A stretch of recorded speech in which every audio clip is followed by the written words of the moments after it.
ಎಲ್ಲರಿಗೂ ವಿಶ್ವ ಕಾರ್ಮಿಕರ ದಿನಾಚರಣೆಯ ಶುಭಾಶಯಗಳು.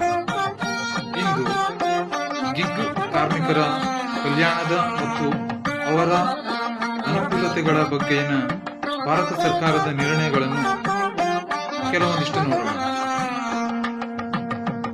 ಎಲ್ಲರಿಗೂ ವಿಶ್ವ ಕಾರ್ಮಿಕ ದಿನಾಚರಣೆ ಶುಭಾಶಯಗಳು. ಅಸಂಘಟಿತ ಗಿಗ್ ಕಾರ್ಮಿಕರು ಭಾರತದ ಆರ್ಥಿಕತೆಯಲ್ಲಿ ಒಂದು ಪ್ರಮುಖ ಪಾತ್ರ ವಹಿಸುತ್ತಿದ್ದಾರೆ. ಇವರು ಸಾರಿಗೆ, ಆಹಾರ ವಿತರಣೆ, ಸ್ವತಂತ್ರ ಸೇವೆಗಳು ಮತ್ತು ಇತರ ಕ್ಷೇತ್ರಗಳಲ್ಲಿ ಕಾರ್ಯನಿರ್ವಹಿಸುತ್ತಾ ಇದ್ದಾರೆ. ಅಸಂಘಟಿತ ಗಿಗ್ ಕಾರ್ಮಿಕರು ಎದುರಿಸುತ್ತಿರುವ ಸವಾಲುಗಳು ಕೆಲಸದ ಅಭದ್ರತೆ, ಕಡಿಮೆ ವೇತನ ಮತ್ತು ಆದಾಯದ ಅಸಮಾನತೆ, ಸಾಮಾಜಿಕ ಭದ್ರತೆಯ ಕೊರತೆ ಮತ್ತು ದೀರ್ಘಕಾಲದ ಕೆಲಸದ ಸಮಯ ಮತ್ತು ಕಠಿಣ ಪರಿಸ್ಥಿತಿಗಳಲ್ಲಿ ಕೆಲಸ ಮಾಡಬೇಕಾಗಿ ಇರುತ್ತದೆ. ಯಾರು ಎಂದು ನೋಡೋಣ.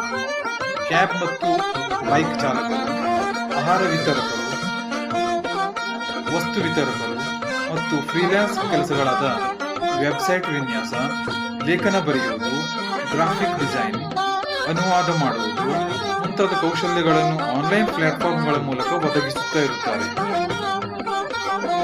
ಮನೆ ಸೇವೆಗಳನ್ನು ಒದಗಿಸುವವರು ಸಹ ಬಂದರು.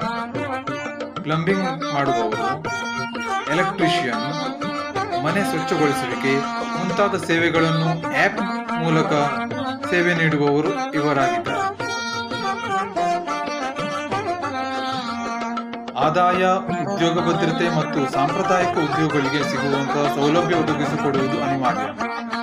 ಭಾರತ ಸರ್ಕಾರವು ಇತ್ತೀಚೆಗೆ ಹಲವು ಮುಖ್ಯ ಕಾರ್ಯಕ್ರಮಗಳನ್ನು ತಂದಿದೆ.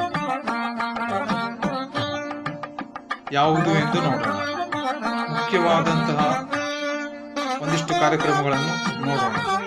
ಈ ಶ್ರಮ್ ನೋಂದಣಿ ಗುರುತಿನ ಚೀಟಿ ನೀಡುವುದು, ಕಾರ್ಮಿಕರುಗಳಿಗೆ ಆಯುಷ್ಮಾನ್ ಭಾರತ್ ಯೋಜನೆಯಡಿ ವಾರ್ಷಿಕವಾಗಿ 5 ಲಕ್ಷದವರೆಗೆ ಉಚಿತ ಚಿಕಿತ್ಸೆ, ಸಾಮಾಜಿಕ ಭದ್ರತಾ ಯೋಜನೆಗಳಾದ ವಿಮೆ, ಭವಿಷ್ಯ ನಿಧಿ, ಪಿಂಚಣಿ ಒದಗಿಸುವುದು ಮುಂತಾದ ಕಾರ್ಯಗಳನ್ನು ಭಾರತ ಸರ್ಕಾರವು ನಿರ್ವಹಿಸುತ್ತಾ ಇದೆ.